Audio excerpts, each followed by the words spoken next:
Hello, everyone. Welcome to our January seminar. I'll be teaching today, and our topic today is identifying weaknesses and specifically using these weaknesses to find tactics. Now, this is obviously an important topic because a lot of the time, I'd say below 1600 USDF level, almost all of your games are going to be decided by tactics. It's like one side misses some tactic and then the other side finds it and wins. Or tactics play a really big role before you reach 1600-ish level. And even then, they're still very important. But the thing is that a lot of the time, I know when I was starting out, the way I found weaknesses, I trial and error. I was like, does this move work? Nah, then let's try this one. Let's try this other. Let's try this other move. Can you guys hear me? Yes. Okay. In that case.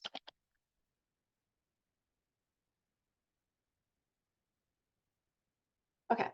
And as I was saying, I had a lot of trial and error. So I was just like looking at random moves and seeing, oh, does this move work? Does this other move work? But of course, that way takes a lot of time. It's not efficient. It doesn't guarantee that you find a solution. The easier way to solve tactics is by looking at the weaknesses. So having a general idea of what you might be trying to target or what your tactics might be trying to target against. And that's very helpful because it narrows down your focus so you can see exactly where your tactics might occur. And with that being said, I'd like to start by first of all showing the weaknesses that we're talking about so that everyone is on the same page about the terminology that we use. This is not it. 1 second while I adjust the share screen here. So this is the first demonstration. These positions aren't actual tactics clearly because they're very simple. I'm just using these to show what the types of weaknesses are. So here in this position, if we're playing from the white pieces and we're looking at black's position, there are a number of things to note here. First of all, this a7 knight is being attacked by white's rook, but it's not being defended by any other pieces. So that means that this a7 knight is a hanging piece. So hanging pieces are defined as pieces that are being attacked more times than they're being defended. So here this knight is just hanging. You can take it in one move. Hanging pieces are the most basic types of weaknesses. Generally, if you see like a hanging queen or something, just take it right away. But of course, most of the time, our opponent won't be so kind as to just straight up move a piece to a place where it can be taken without any defenders. It's very nice to think that'll happen, but it probably won't. So it's important to notice the hanging pieces. But most of the times in tactical problems, they won't show up all that often. Now on the other half of the board, there are two more things. This knight right here is being attacked once and defended once. And since the number of attackers and defenders is equal, we can't call it the hanging piece. So instead, the other piece of terminology we have here is a loose piece. This knight on g6 is loose because it has an equal number of attackers and defenders. Now this bishop on f7 is also loose because even though it's not being attacked any times, it's also not being defended at all. So right now we have a hanging knight on a7, a loose bishop, and another loose knight. Now, the reason that's important to identify these weaknesses, you might be like, oh, these two loose pieces, you can't take them or anything, like you don't win any material. But the thing is that loose pieces are very good for generating potential tactics. For example, here, if white plays queen f6, attacking both the bishop and the knight, this is what is called a fork or a double attack.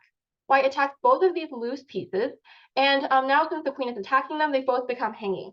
This bishop is being attacked once, defended 0 times, while the knight on g6 is now being attacked twice because the queen is also joining in and only defended once. So now black has two hanging pieces, and no matter which one they choose to save, white will end up winning a piece. So those are hanging and loose pieces. Oh, also I forgot to mention in the beginning, when I teach in general, I speak very fast and I gloss over concepts sometimes. So if you have any questions or anything, raise your hand through the Zoom feature or just message me privately. I will be asking like questions and interaction, whatever, during this. I'll also use private chat for that. Basically, if I'm going too fast, just raise your hand or type in the chat and let me know. So that's hanging and loose pieces. And also queen f6 is the type of tactic called a fork. This beginning part should be mostly a review. It should feel very familiar. Even if you don't use the exact same terms, the general concepts, you should probably have heard of them by now. So hanging and loose pieces are the most basic, fairly easy to understand. Next up, not this. Next up, we have loose piece. Next up is another application of loose pieces. So here we see that the bishop once again is loose, not being attacked, but also not being defended any time. This knight is once again loose. The rook is attacking it once, and the bishop is defending it once. So 1v1 means that the knight on g6 is still loose. Now, previously we looked at double attacks or forks, where the queen could, if this was a queen, would go to f6 and attack both of these. Another way of taking advantage of loose pieces is by removing the defender. So here we have e6, and no matter where the bishop moves, if it goes to e8, this is actually hanging. If the bishop moves anywhere else because it's being attacked, then it's no longer guarding the knight. So this knight was loose, but now it's hanging because the defender moved away. This is just another application of how to take advantage of a loose piece.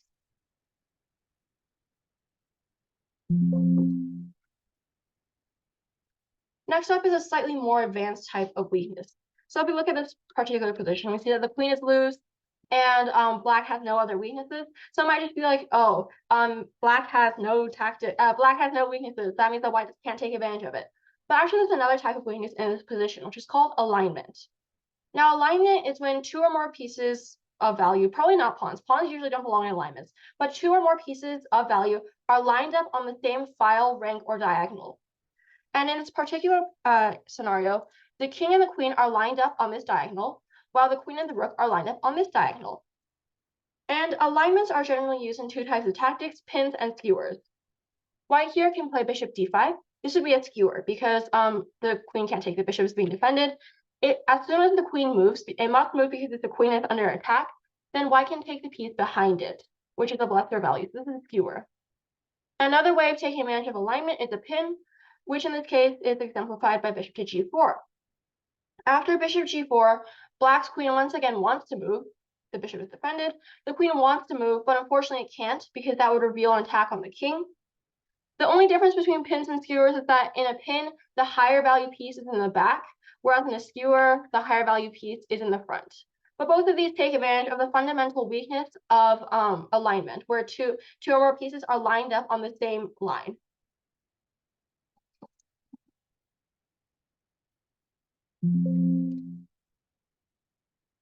Next up, we have X-ray weaknesses. X-ray weaknesses are basically, they would be weaknesses, except there's a piece in the way. For example, on this A file, we see that the knight would be hanging because it's being attacked once and not defended any times. But the problem is that, of course, the rook can't take through the pawn. So we would say that this knight is X-ray hanging. Meanwhile, on this diagonal, we see that the rook would be hanging because it's being attacked by the bishop. But unfortunately, white's knight is in the way. This rook is also X-ray hanging. And there's two main ways that we can take advantage of X-ray weaknesses depending on how the X-ray is set up. For example, on this file, we see that bishop takes b4 check is a very good move because if the a pawn moves out of the way, now the a pawn has moved off the a file, so white can just take the hanging knight. This is an example of how pinned pieces make bad defenders. So this pawn on a5 is currently pinned because it can't move away because then the knight would be hanging. The a pawn is pinned, which means that it's a very bad defender. As soon as it moves away, then the piece that was supposed to be guarding will fall. On the other hand, we see that here white's knight is blocking their bishop. So if they moved, actually white has a fork here, bad example. But if there wasn't a fork here and white could play knight c4 check, then it's revealing an attack on the rook. But unfortunately, the rook can't move away because black is in check. So moving the piece away to create a bigger threat and also revealing your original threat on the X-ray hanging piece, this is what's called a discovered attack. So in conclusion, X-ray weaknesses are used mainly for discovered attacks or to take advantage of pins and bad defenders.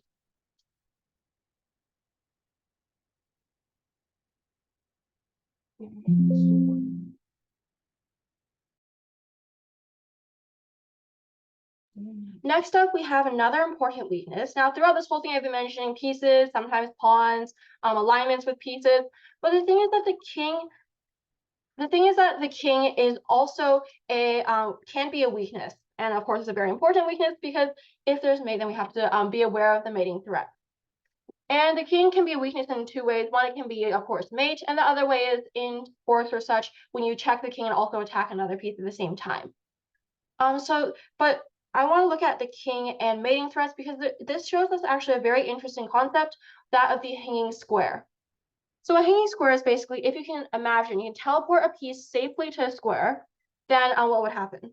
I didn't explain that well, but basically, so imagine this position. If white's rook could go to d8 safely, so the queen wasn't here, it's like over here or something. If white's rook can go to d8 safely, then that would be mate because it's a typical back range checkmate. Black's king is blocked in by their own pawn. However, of course, the problem is the queen is obviously here, but we would say that d8 is a hanging square, meaning that it's a very important square that we can even sacrifice material in order to try to get a piece onto that square, because it's, of course, in this case, it leads to checkmate. So given that we really want to have the rook on d8, this means that the typical way to exploit the hanging square is by trying to remove the defender.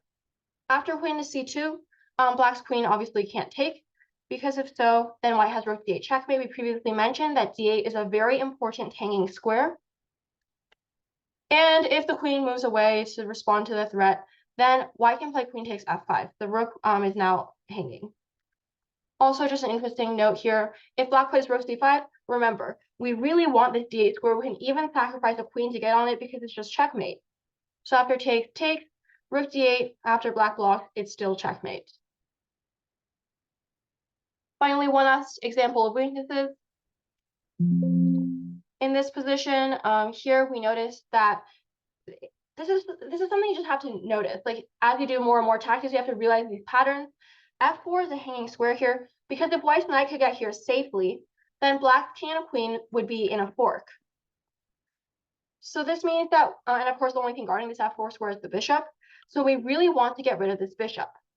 And while h4 is technically trying to attack the bishop, it's not forcing enough. In general, in tactics, you want to find the most forcing moves possible so that your opponent doesn't have many continuations or ways to defend. The most forcing way to try to get rid of the bishop here is by playing queen takes d8. And after queen d8, if it looks like, oh, black's bishop can just take your queen. But remember, this hanging square on f4 is worth a queen. After the king moves, then white takes, and white will be completely winning. So hanging squares is not only just for mating squares, sometimes it can be used for high-value forks or other tactics as well. So those were the main weaknesses that I covered: loose pieces, hanging pieces, alignment, X-ray weaknesses, and hanging squares, and of course the king. Does anyone have any questions about these weaknesses? It's important that you know these weaknesses very well, because that's the main, we're kind of using this as the basis for what we're going to be learning about tactics today. Any questions about any of the weaknesses I just went over really quickly? Yes, Elijah? Well, in this position, isn't there also an equally good tactic with knight f4 takes and then queen takes d8? Exactly. This is kind of using eliminating the defender in the reverse order. It's kind of like, oh, black has to guard this square, so then white can take the rook. Here, what the problem is that if you count material in this original position, white is down a rook. So after you play knight f4, yes, you won a rook for a knight, but the problem is that you're still down a bishop. Also, queen takes d8 is just more forcing in general. It starts off with a more forcing move, and then later in this position, white is up 3 pawns and can take the bishop. Yes? When the position would be about equal, though, with the 3 pawns for the piece. The position would be about equal, but this one where you execute the correct move order is more winning, because you're going to take black bishop as well. Matisse? True. White does it. Black still has a chance to win because black doesn't have to move the king to g5 after the fork. It could move to g6. Actually, the knight's controlling that square. But even if black's king could go somewhere else, then after knight takes e6, white's just up 3 pawns clean without being down a piece. All right, so now we're going to move on to some exercises once this loads. So this is the start of actually learning stuff, like applying weaknesses and actually using them in tactics. So what I'm going to do for each puzzle is I'll give you some time to think, but the first question I'm going to ask is always, what are the weaknesses? So I'm just going to do an example of this first puzzle. I'm going to use an example. Here is white to play, and you always want to start by identifying the weaknesses. So now, one thing I need to mention is that sometimes weaknesses, that you'll see a weakness, but it doesn't matter at all. For example, here you could say, oh, black's rook on c8 is loose. But the thing is that this is so far away from the central action of what looks to be happening on the f file and such that, okay, it's nice to note that c8 is loose, but you're not necessarily going to be focusing on that all that much during the actual tactic. So in these cases, just mention the weaknesses that are relevant to the position. For example, I highlighted a few of them here. One very important weakness is this f7 queen. First of all, it's loose because it's being attacked once and only guarded once. And second of all, it's actually x-ray hanging because the rook is adding another attacker through the bishop. So we have one weakness already. That's very good. Let me get rid of these arrows. The queen on f7 is both loose and x-ray hanging, which means we definitely want to do something about that. And another weakness, which you should know, is that the f8 bishop, if white's rook could capture here safely, it would be checkmate. Now, this is definitely a long stretch, but you still want to have these patterns in your mind. Rook takes f8 looks like it's very close to mate, so we can put f8 as a mating square. Please don't annotate, one second here. Please don't annotate the screen while I'm talking. Okay, so we noticed that the f8 bishop could be a potential mating square. Please do not annotate on the screen. I'm going to remove the feature. There we go. Okay, so here we want to target the f8 bishop and potentially the f7 queen. Now, obviously, you have to, one thing about solving tactics is that you have to look at the candidate moves. It's kind of still a little bit trial and error, but it's much more guided because you know where you're going to be targeting. Candidate moves are just the checks, captures, and threats. In this particular position, queen takes f7 is obviously a candidate move because it's a check and a capture. So we should look at that first. After queen takes f7, king takes f7, white does have many discovered attacks. We can go probably like bishop e5 or something. But the thing is that white can't really win anything. After king g8, black king just runs away, and there's nothing special. So queen takes f7 doesn't work. But what if we switch the order? And especially keep in mind this f8 could be a mating square. If we move the bishop first, and then after the queen moves, then we try to take on f8, maybe that would work instead. So Elijah suggested bishop h6, which definitely makes a lot of sense. After queen takes h7, the idea is rook takes f8. But unfortunately here, black has king to e7. That's why it's important to always look at your opponent's options and try to calculate the full variation, especially if you're going to be sacrificing material. But along the same lines with a very similar idea, the correct answer is bishop to d6.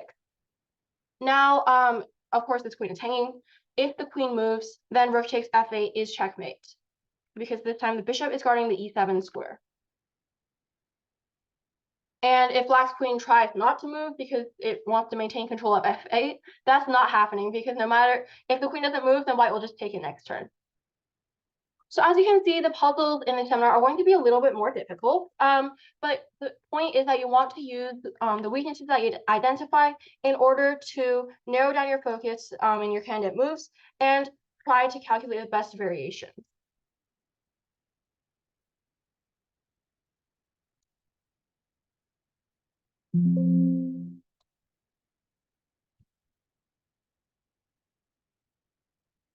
Next puzzle, I'm going to let you guys do this one on your own.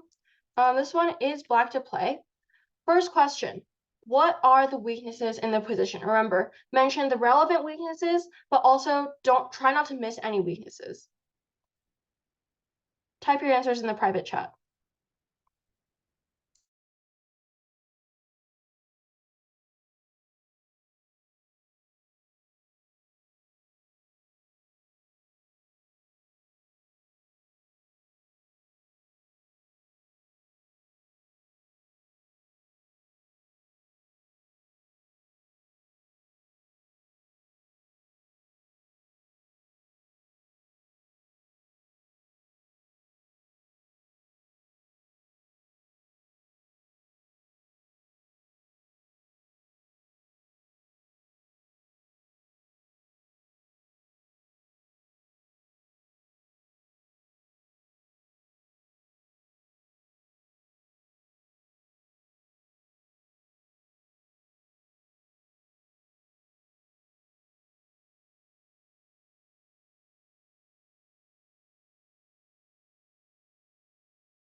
I've received a few moves. While your answer may be correct, it's still very important that you follow the procedure. So just type the weaknesses first and then type your move.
And for future reference, you can just type the weaknesses immediately and send them, but you don't have to wait for me to give confirmation. Just as soon as you finish sending them, then just start thinking about your moves, and once you have your move, just type it in afterward. So yes, there are, you guys found the weaknesses, which is very nice. The main ones here are the c7 queen, which is loose, and of course the c1 rook. Now, kudos to those of you who said that the c1 rook is not only loose, it's also a mating square. If black could safely get a rook here, then that would be mate. And of course, we see that there's these weaknesses, but you can't just take the rook immediately because unfortunately your queen would be hanging. So you have to see your own weaknesses as well. You don't need to mention them, just be aware of them and look out for them when you're considering your opponent's moves. And queen takes c7 unfortunately doesn't work either because white's rook just takes back. The rook is out of danger, and now it's just an equalish endgame. So given that we have these two weaknesses, especially that this is a mating square, the move becomes a bit more obvious. Black can play rook to c8, with the idea that obviously you're attacking the queen, so the queen has to move. And if the queen takes on a7, then black can play rook takes c1. And this is actually mate, because we identified earlier that the rook is a mating square. Also importantly, you have to look at your opponent's options. So white actually can move the queen somewhere with check here, which is very important. And after queen e5 check, running away from the threat with tempo, luckily black can counter with f6. And f6 is attacking the queen. And if the queen moves, now you actually still have rook takes c1 mate. The queen can't take because black is guarding it. So this one is just the main thing is noting that c1 is not only loose, but also a mating square. That was the key thing in this puzzle. A lot of you got this one right, so good job.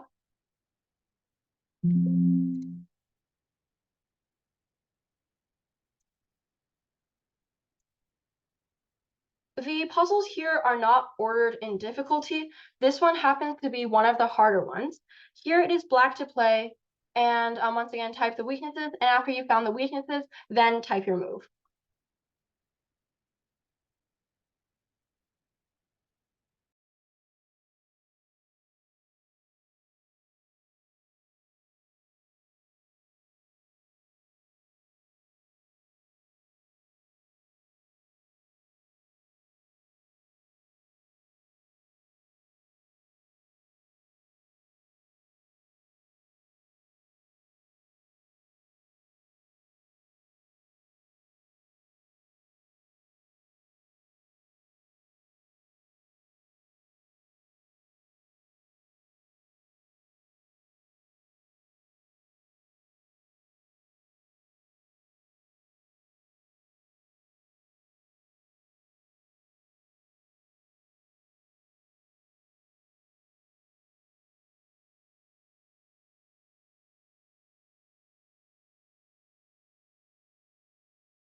And for those of you who aren't exactly sure of the move, I'll just start by showing the weaknesses so it's a bit easier. So here we see that the h7 bishop is pinned. It's also a loose piece. And of course the queen is loose.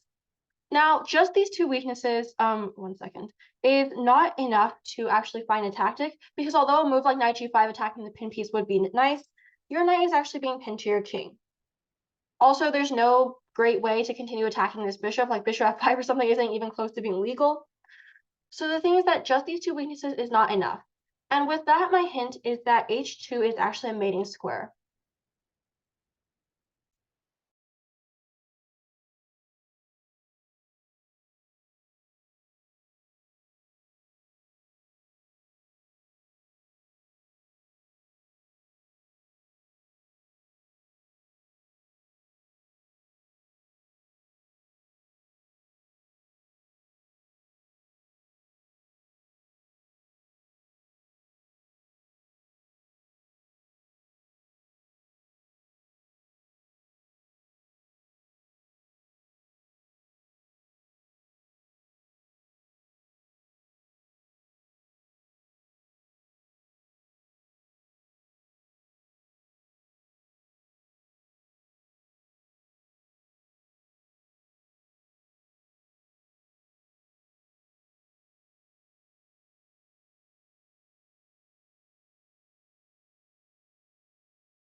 Yep, so a lot of you got this one right. Very nice. Here, a lot of you from the beginning noticed that the most promising move is to play g6. G6 is attacking the queen, and if the queen moves somewhere random, then it will just hang the bishop. If queen to h3, then e5 opens the discovery, and this looks like, or knight g5 forking the queen and the bishop. Basically, it's very easy for black to continue generating threats against the queen and trying to take the bishop. But the most challenging move is queen takes g6. And with that, I'd like to mention one thing. A lot of you wrote g6, which is good, and then I had to prompt you what happens after queen takes g6. If it's something very obvious that white only has one move that doesn't look like it loses immediately, then you should just try to write that move as well into your variation and provide a follow-up move for black. After queen takes g6, you still can't play knight g5, your knight is still being pinned. The bishop looks like it's not even being pinned anymore, it's still loose, but what can you do? And that's when this h2 mating square comes into play. Black can play queen h4, which actually pins this bishop. Right now the bishop is hanging, and it can't move because it's pinned to this h2 mating square. White has no other ways to guard the bishop, so no matter what happens, next turn black will end up taking the bishop. Some of you suggested queen g5 here, which definitely makes sense, trying to dislodge the queen. But unfortunately, after queen takes, knight takes, the bishop is no longer pinned, so it can just move away somewhere, and then it's once again an equal-ish endgame.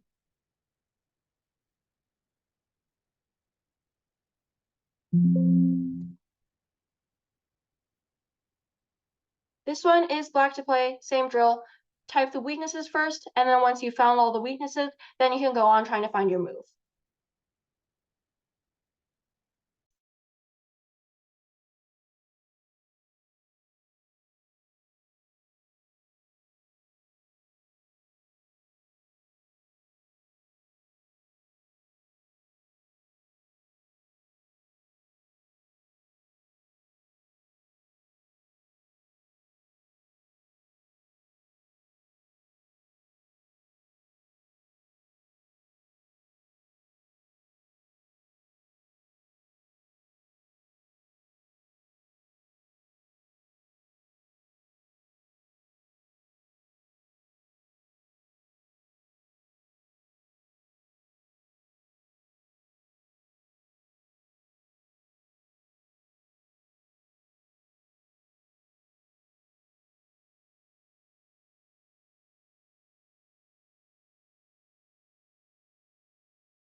Here, many of you found the weaknesses.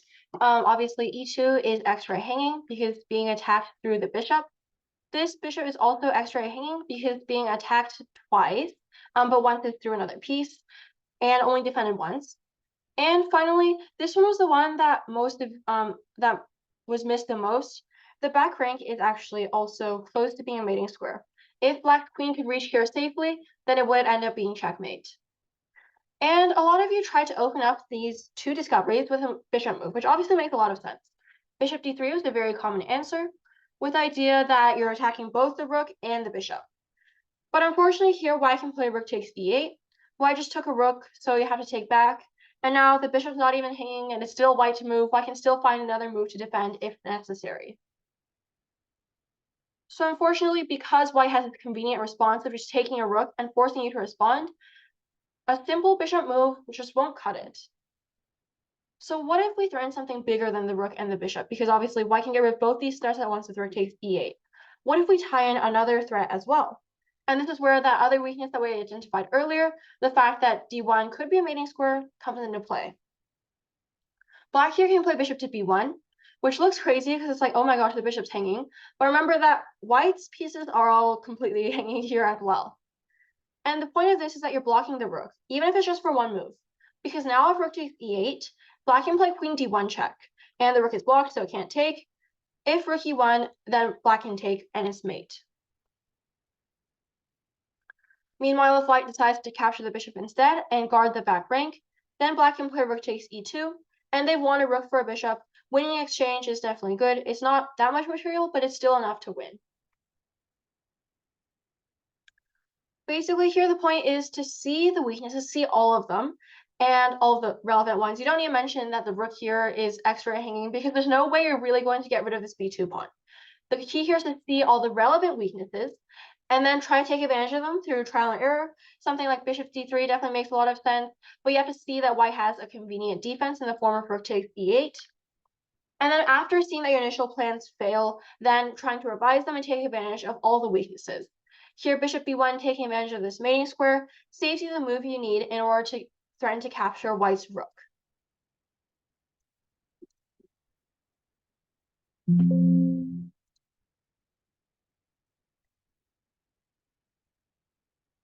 Yes, Elijah? What about my move, which was rook d8 followed by bishop d3, winning at least the b2 pawn? 1 second, let me load that one. Because it's threatening mate and then removing the rook so they can't exchange. Wait, so you said bishop, oh, rook d8, okay. So rook d8, the idea is to follow up with bishop d3, which definitely makes a lot of sense. And obviously white has to pay attention to the threats. However, here white has this cool defensive resource, which is bishop e3, which is not that cool of itself because like, oh, the bishop is running away from being extra hanging. The point is that it looks like black has this queen d1 check threat. And then it's like, oh, after rook takes d1 and then rook takes d1, it's going to be back rank mate. Actually, white has an interesting defense here. It's fairly common against this weird type of back rank mate. White can play rook e1, and the rooks are guarding each other, so it's actually not mate. So bishop e3 is a convenient way to run away from all the threats. Another defense is rook to d2, with the idea that it's getting the rook off the danger and also stopping back rank mate entirely. If black tries bishop d3 here, once again, white's bishop will simply run away. The point is that, in general, in the tactical positions, if you want to play a slow move, so like a move that doesn't immediately threaten that much, then you have to be really careful because your opponent will have a bunch of ways. Your opponent will have one move to defend, and that creates a lot of possibilities in terms of defensive patterns or things that they could do to try to stop your threat.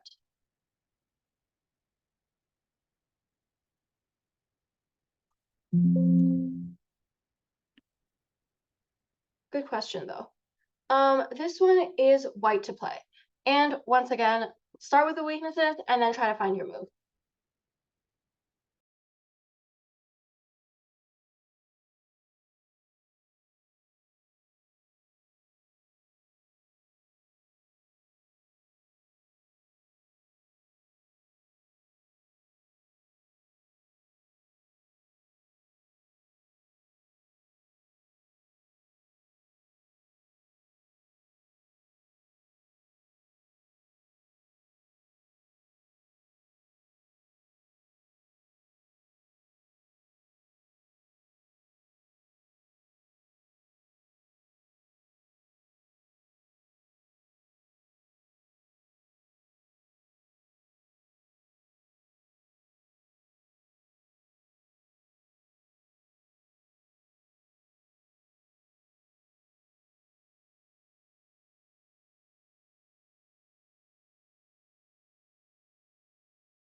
So here you see this queen on f6, and obviously you want you realize that the queen on f6 is placed very well to attack black's king. This means that g7 is already looking like a very nice mating square. If the queen can get here safely, which already being placed on f6, it looks like it might be, then that means that g7 will be a very nice square to target in the future. Also, the queen on b6 is extra hanging in two directions. Now, of these two directions, only one of them really matters. You're probably not going to be playing like a4 or something to take advantage of the b file. All the stuff will be happening on the king side. So this direction of extra hangingness probably doesn't matter much. The queen is extra hanging along the 6th rank, and also the bishop and the pawn are loose. It might be important to realize because these are all close to the king and therefore might be weaknesses. And we see that we want to bring the queen to g7. The way to do that, maybe bring the knight in or something, but it looks like that no matter where the knight moves, it's hanging. Black can just take it. But then we realize that knight takes f5. Oh, okay, black can't use the bishop takes because then the queen is hanging. Sometimes the way you do tactics is just you look at this, and even if you know that your opponent has two responses, you notice that one of them doesn't work. So that means you only have to look at the other one, and that means that there's already a high chance that your move might work because there's only one defense that your opponent could have. After knight takes f5, we've already established that because black can't risk losing their queen, the only possible move for black is g takes f5. And after g takes f5, the king, first of all, got opened up. So maybe we can bring our rook in, and that's why I realized this rook g3 check is actually incredibly powerful. After a rook to g3, the king only has one legal move, and then queen to g7 is checkmate. And as Sebastian noted, it's not g takes f5 isn't the only move. It's just the other recapture. This is technically true, but remember that knight takes f5. Our point was to support this queen g7 move. So if black doesn't play g takes f5, then they're going to get mated next move. One important thing to note is that after rook to h7, trying to guard this g7 square, black can play knight to e7 checkmate because the king is just that cramped. So basically, here we notice this is a tactic where the king weakness really comes into play.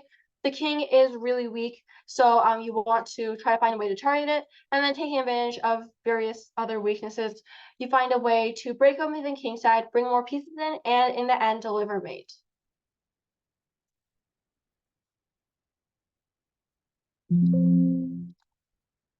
Yes, Elijah, question?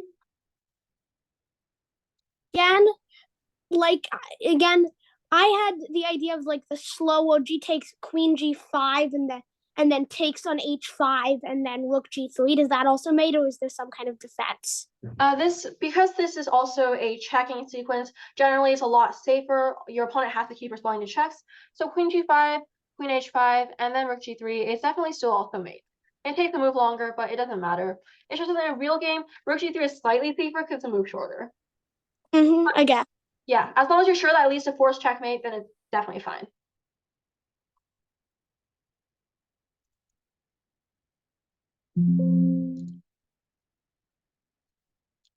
This position is black to play. So once again, weaknesses, and then your move.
So here are the weaknesses. There's mainly two of them.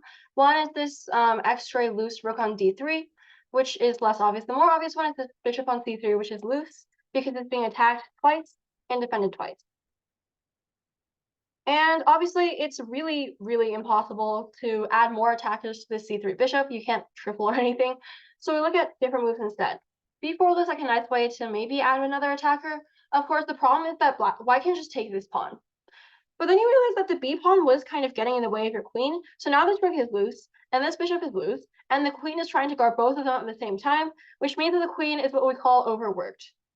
And this means that after black takes on b4, the queen is forced to take back unless they want to lose the bishop for free, and then black can take the rook. So this means that after b4, because this rook was formerly x-ray loose, now it's just loose, white cannot take this. And if you saw this and just wrote as your final answer, that's fine. However, if you want to be completely correct in this problem, it's also important to mention white's other move, which is bishop to b2. Because of course, your opponent doesn't have to take your pawn. It's like, if they see that they end up losing a piece, why do they have to do that? So that's why it's important to see what happens after bishop to b2. Here, black has to find rook to c2. And rook c2 is forking the queen and the bishop. The rook is being defended by the other rook.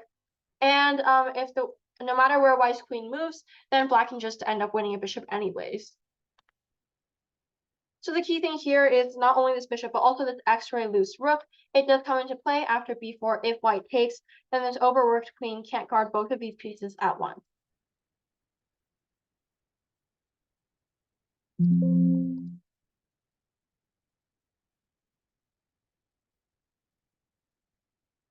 This position is black to move, and this will require this is a very interesting puzzle. The solution is pretty creative. But of course, start with finding the weaknesses first.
here there's multiple weaknesses in white's position. The queen is loose, attacked once, defended once. The bishop is also loose because it's being attacked once and technically only defended once since the knight can't take that because it's being pinned. Also, of course, this knight is loose, attacked once, defended once. But the problem is that with all these three weaknesses, it's like you still can't really find anything. If queen takes c2, then just knight takes c2, and you can't take on g2 or anything. It feels like if rook takes g2, then you just hang your queen. So it feels like all these weaknesses aren't enough. Sometimes you feel like your opponent has a lot of weaknesses, but you still can't find a tactic. In this case, my usual advice is keep trying, you'll find the tactic eventually. Here you realize that one very important thing is actually this f2 pawn is close to being a mating square. If your rook can get here safely, white's king only has one square to run to, which means that we have to look at rook takes g2 a bit more carefully. After all, knight takes isn't legal, so white only has king takes g2, and then queen takes e1. So that means that if rook takes and king takes, then queen takes e1 and you've won material. Now black is just up a full bishop. But of course, that doesn't solve our biggest problem, which is what if we just lose your queen? It feels like you lose your queen, but then you realize that f2 is nearly a mating square. After rook takes f2 check, king g1, sometimes you might just give up here at this point in the variation. You're like, oh, all I did was win a pawn, force white king to some other square, and then I'm just down a queen for a rook. There's no way I can continue this variation. Sometimes when you reach the end of a variation, the most important thing to do is just look one more time at the weaknesses. And here you'll notice that there's a very powerful battery that could potentially result in a nice discovered attack here. And what I mean by that is no matter where the rook moves, it'll be checked because the bishop is here. So we want to attack something big. And here actually black has rook d2 check. After rook d2, white's in check, so they can't run their queen. They have to run their king. And then black can take the queen back, and now they're actually up a rook. So that means that's what I meant by creative. It looks like, oh, I lost a queen, and then all I get is a pawn in return. But you just have to look past this and then realize that you have a powerful discovery ready to win the queen back. So the important thing here is that after you see all these weaknesses and realize there's not much you can do, it's important to realize that that f2 is also a very important weakness that leads to at least a very good discovered attack, if not close to being mate.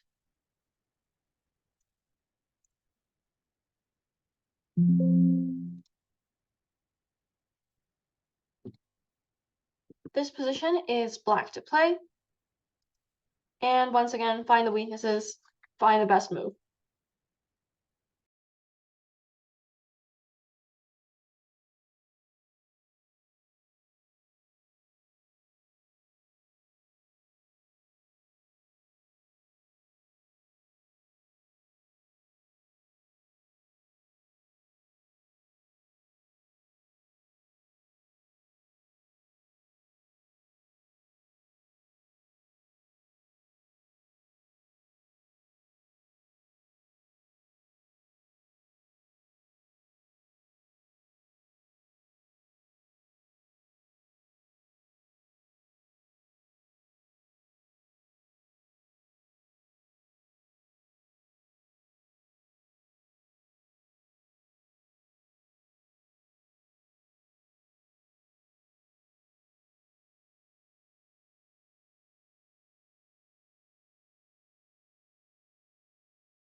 This one's definitely a very unique pattern, so I'll start out by naming all the weaknesses.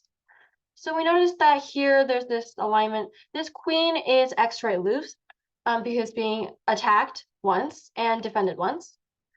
Also, we notice that basically there's this, the knight can move with check, but you don't want to do so now because the queen is just loose. After queen takes, bishop takes, it's like you don't have much follow-up.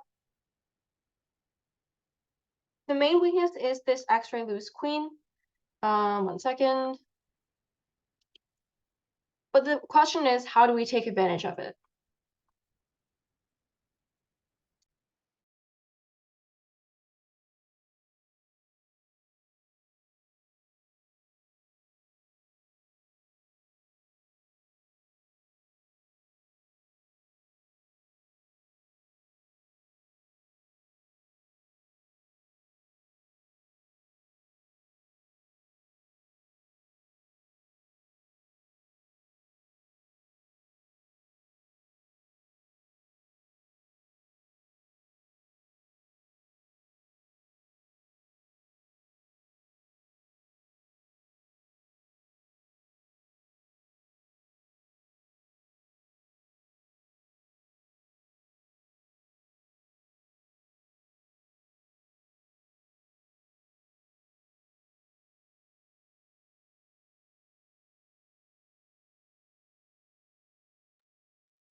And with that, a lot of you did get this one right, so very nice. It's very important to identify the weaknesses. And in this position, there's only one, but you just have to you have to realize that there's only one thing worth targeting, and then laser in your focus on that.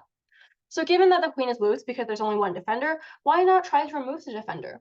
Rook takes c1 is definitely a very logical move that you have to consider. And now after rook takes c1, knight h3 check, and the king moves, now you can take the queen because there's no more defender, so black ended up winning a full queen instead of just trading queens. If queen takes c1, then knight e2 check. And this is also very important to see because if you play knight h3, once again, the queen's only x-ray loose. So after king h1 takes, you still just traded queens and you also sacked your rook in the process. So it's important to see that here, e2 becomes a new forking square. After knight e2 check, the queen's not guarding the square anymore. Both the king and the queen are attacked, so black will end up winning the queen anyways. Basically, this position, there's only one weakness, but sometimes you can still make tactics out of that. You just have to make sure that you see if it's a loose piece, see what the defender is, consider can you remove it somehow.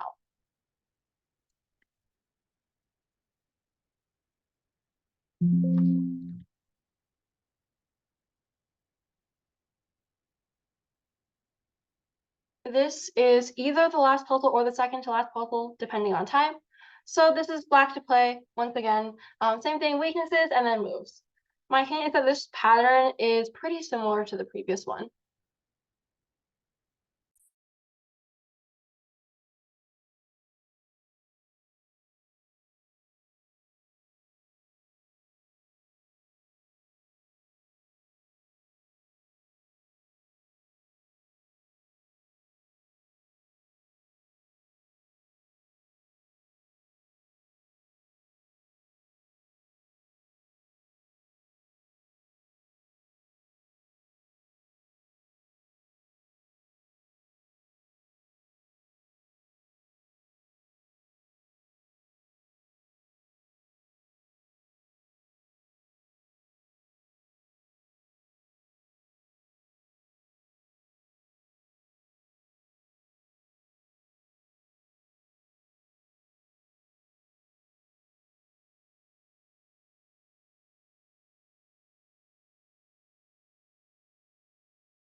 In this one, the weaknesses are not necessarily that clear-cut, but one very important one to know is that e2 is a potential hanging square, because if the knight could get to e2 safely, it's a fork on the king and the queen. Also, this d4 knight is weak, not because it's loose, it's actually defended twice and only attacked once, but the thing is that black can just take this. So it feels like white doesn't really have enough defenders. So then the most obvious move you have to consider is rook takes c2. After queen takes, then you can play queen takes d4 check. Now this knight is finally hanging. And sacrificing your rook for 2 knights is actually good for you. Generally, 2 minor pieces are worth more than a rook. And after rook takes, if knight takes c2, now the knight is no longer guarding this critical 4-king square. So knight e2 check ends up winning the queen. Oopsie. So the key here was to identify e2 as a weakness. And then was to see that d4 is not necessarily a weakness, but it still could potentially be targeted. So with that being said, we covered a lot of puzzles today. Also, we went over a bunch of weaknesses, and then later with the puzzles, we explored how to use them in actual calculation. I feel like a lot of the times when I gave away like, oh, here are the weaknesses, then I got a lot more right answers, which is very nice. It shows that as long as you know your target, you can probably find the right variation. It's just a matter of knowing where you want to attack. And because of time issues, I don't really have time to answer all the seminar questions you guys sent in, but a lot of the calculation ones I hope are answered today. Also, if you do happen to join any of our in-person events, you can just come ask me anytime. I can answer lots of questions in person. And with that being said, thank you all for coming. I hope you all learned something. Oh, actually, do any of you have questions related to what we learned today? If so, raise your hand on Zoom or type in the chat. I can answer any calculation related questions because I did go over stuff very quickly. If you have any questions about the weaknesses or how to use them or anything related to the tactical calculation process, then you can either raise your hand, type it or type it in the Zoom chat. Otherwise, if you have no questions, then thank you all for coming. Hope you all learned something. And that'll be all for today's seminar. Thank you for coming. Bye, everyone. Thank you very much. Have a great day. Yeah. Our February tournament is called the Winter Wonderland. It will be on February the 3rd, and the link is in the chat. Hi, Zoe. Bye. Bye.